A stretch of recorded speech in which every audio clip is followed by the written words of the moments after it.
Welcome to this video presentation brought to you by your legal partners, a corporate law firm based in Greece. I am Prokopis Linardos, a partner at the firm, and I am joined by my esteemed colleague Sofrini Sideri, an associate at your legal partners. In response to the evolving renewable energy sector during the recent years, your legal partners has established a dedicated team that specializes in renewable energy projects, M&A, project finance, corporate PPAs. This team comprises legal experts from various practice areas within the firm, pooling the knowledge to address the particularities of the renewable energy market. During our presentation, we will give you an overview of the market trends and developments regarding corporate PPAs in Greece and tips on how to best structure and negotiate corporate PPAs. Let us begin with some insights of the Greek market. As a result of the green transition, RES projects have penetrated into the Greek energy market. According to the Residual Energy Mix of 2022, published by the Greek RES and Guarantees of Origin operator, almost 45% of the total energy production in Greece comes from renewable energy sources, especially from solar and wind power plants. Following electricity market liberalization and the introduction of the target model in Greece, we are experiencing a slow but progressive transition from operating aid schemes to corporate power purchase agreements, the so-called PPAs, concluded between RES developers on the one hand and private entities on the other hand. Now, I would like to hand over to Sofrini for a short review of the various models implemented in Greece throughout the recent years regarding the sale and purchase of electricity generated from renewable energy sources. Initially, the Greek state, in its effort to promote renewable energy sources in the early stage of their development, opted for state support schemes. Feed-in tariff model was initially adopted by Greek law 3468/2006, providing for guaranteed prices tied to the cost of production of renewable energy and involving long-term agreements between the RES producers and state entities. Agreements initially of a 10-year duration with the right of extension for additional 10 years and later with a 20 years duration.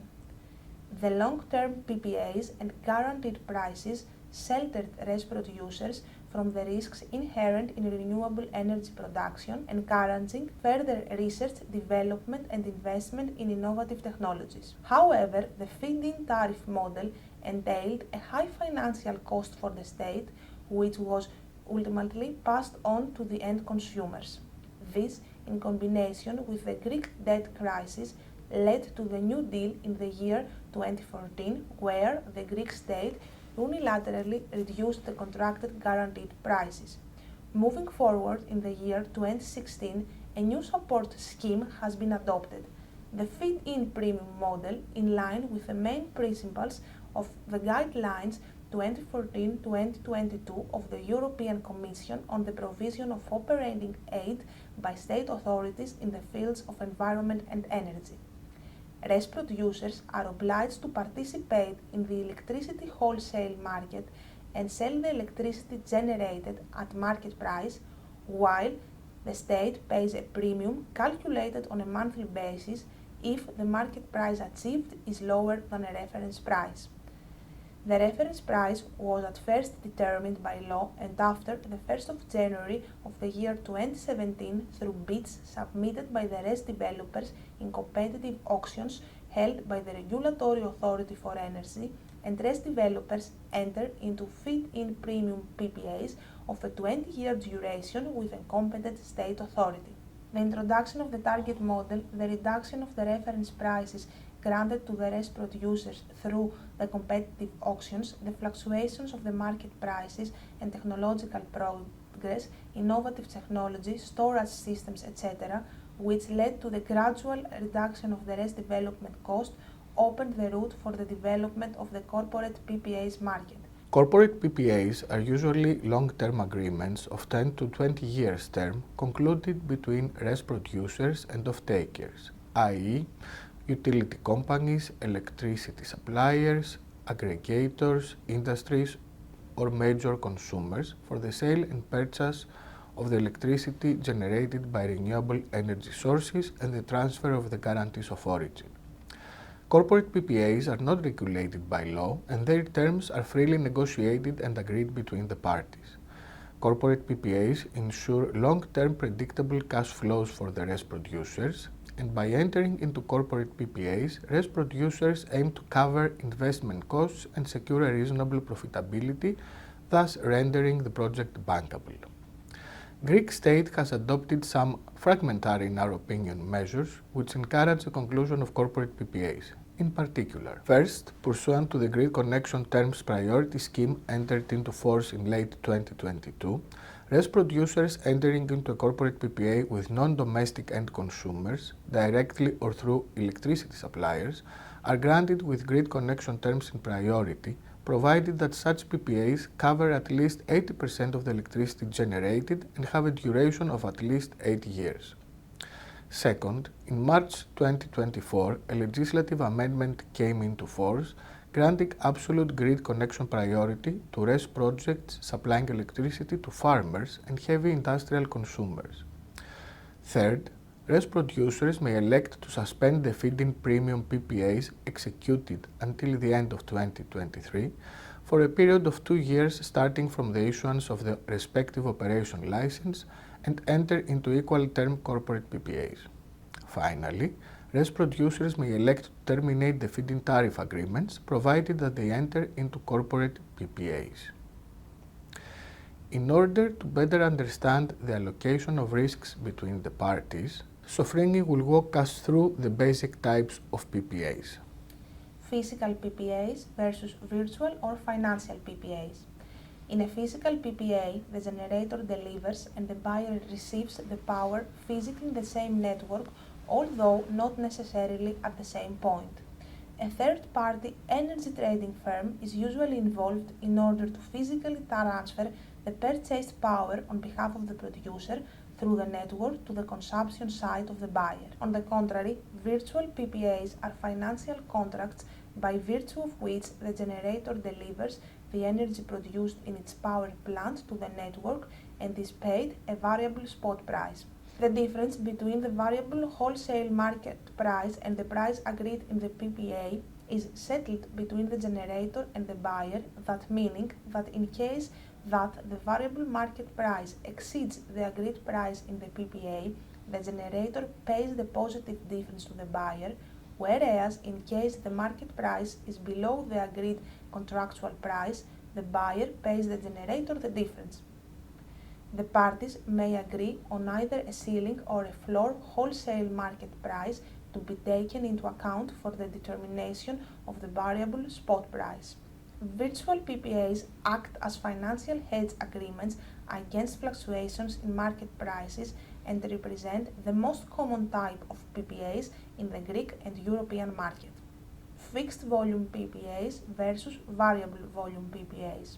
Under a fixed volume PPA, the generator agrees to sell and deliver to the purchaser predetermined production volumes in specified and agreed time intervals determined according to the generator's production profile in exchange for a pre-agreed fixed price per megawatt-hour throughout the duration of the PPA. In case that the actual production is below the predetermined production volume agreed in the PPA, the generator shall be responsible for procuring the missing volumes from the market.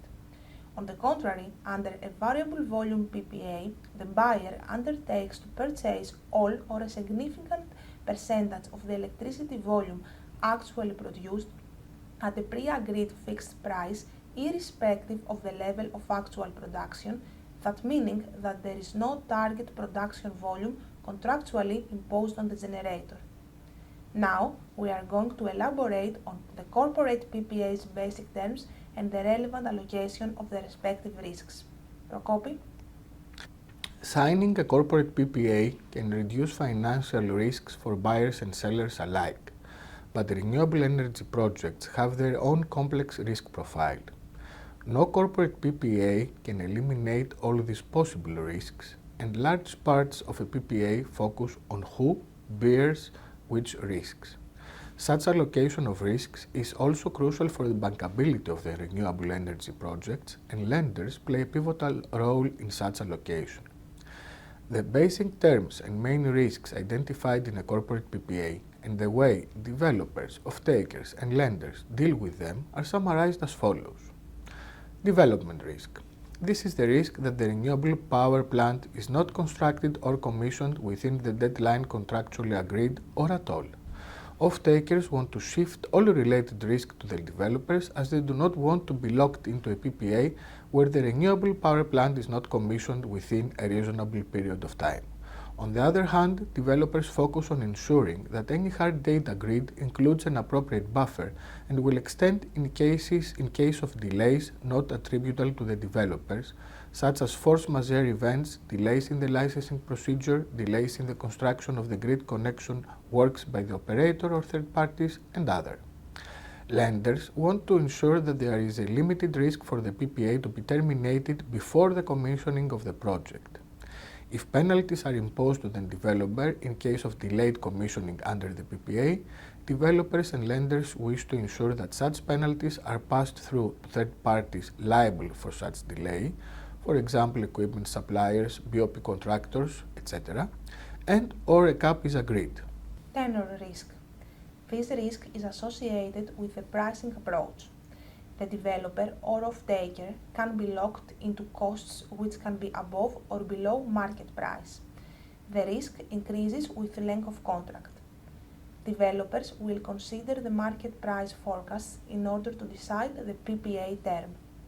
If the project is financed by debt, the developers will be guided by lenders regarding the minimum term of the PPA. Lenders will want to see long-term PPAs matching at least the term of the loan agreement, including preferably an additional term after the loan's scheduled maturity date. Off-takers will try to introduce exit mechanisms, for example, if the electricity market price falls below a predetermined floor price in order to mitigate the relevant risk. Price risk. Price risk is associated with losses due to variations in the electricity market, for example when the price on the electricity market is either lower or higher than the PPA price for extended periods. Fixed or floating price will result to different price risks. Developers wish to secure a long-term predictable price, while off-takers will want to agree on a more flexible pricing to mitigate long-term pricing risks. Lenders, on the other hand, want to ensure that the pricing results to project cash flows that will suffice for the repayment of debt, therefore they would like to see fixed prices. Any project revenue risk will be managed by the lenders using different tools such as increase of interest rates, establishment of reserves, and other. Credit risk.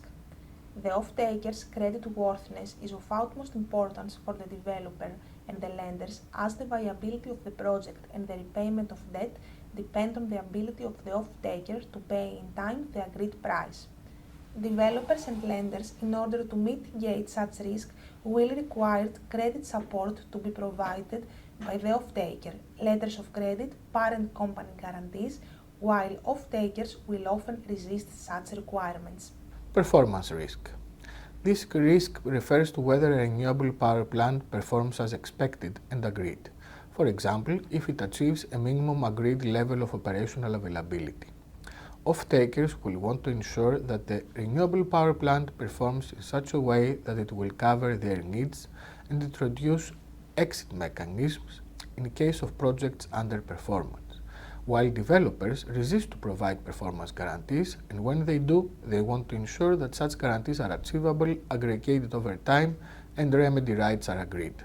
In order to mitigate the relevant risk, lenders are aligned with the developers in this respect. Volume risk. The determination of the volume of the electricity to be purchased is of great importance in a PPA, since it can only be estimated and depends on factors beyond the parties' control, such as meteorological conditions. Many corporate buyers want to ensure that the developers commit to a minimum volume over a period of time, usually a year. Developers negotiate and the lenders accept such proposals as long as they are achievable and aggregated over time. In order to further reduce the volume risk, developers want to agree appropriate carve-outs from their obligation to achieve the minimum volume. Developers usually prefer variable volume PPAs since they do not undertake any obligation to achieve a pre-agreed production volume. Change in law and regulatory risk. Changes in law may affect the balance of benefit or risk between the parties under a PPA. Off-takers are unwilling to bear the change in law risk, trying to introduce a contract clause that such changes will not impact the price agreed. On the other hand, developers will want change in law risk to be well defined and dealt with fairly, especially where the PPA is the primary revenue source for the project. The lenders will want to ensure that no contract clauses are introduced, allowing changes in law to materially undermine project revenue. Force majeure risk. Force majeure events may occur during the construction of the project, delaying the commercial operation date, or during the operation of the project, having a material adverse effect on the production of the project. The parties should agree on a mechanism to allocate or share such risk. The off-taker wants to ensure that force majeure events are specifically defined in the PPA, and the developer takes all required measures to minimize the delay or the impact on the production. The off-taker also wants to have the right to terminate the PPA in case of a prolonged force majeure event. The developer, on the other hand, wants to include a broad definition of force majeure events and ensure a reasonable period of time before the PPA can be terminated by the off-taker, while at the same time try to mitigate such risks through appropriate insurance covers. Lenders are aligned with the developers in respect to force majeure risk. And now a few words about the termination clauses in corporate PPAs. Termination clauses are extensively negotiated between the parties and are of utmost importance for the lenders, as the PPA is the main revenue contract securing the financing. Developers want to exclude early exit clauses, or, if this is not possible, to agree on early termination payments which are agreed by the lenders. Developers want also to exclude from the events of default circumstances where the non-performance is attributable to third parties, such as unpredicted curtailments and grid malfunctions. Lenders, on the other hand, seek step-in rights to try to remedy any default before termination rights are triggered. In conclusion, the market of corporate PPAs is gradually maturing in Greece, and we expect a forthcoming increase of corporate PPAs, taking into account that the Greek government will continue taking measures towards this direction, and at the same time, banks are more and more willing to finance renewable energy projects with corporate PPAs. Certain measures are currently under discussion to further encourage and facilitate the conclusion of corporate PPAs, such as state guarantees in favor of the off-takers covering price risk, and the establishment of a special platform of corporate PPAs in the Hellenic Energy Exchange for the expansion of corporate PPAs to small and medium-sized consumers. It is estimated that currently 30,000 to 40,000 corporate entities are eligible to enter into corporate PPAs in Greece as buyers. Corporate PPAs are complex agreements which need to address the different interests of stakeholders and allocate the risks inherent to renewable energy projects. Their structure is fundamental for the viability of renewable energy projects. An advisor with deep knowledge of the renewable energy sector can assist the stakeholders, off-takers, developers and lenders through diligently drafted documentation to safeguard their interests in the best possible way.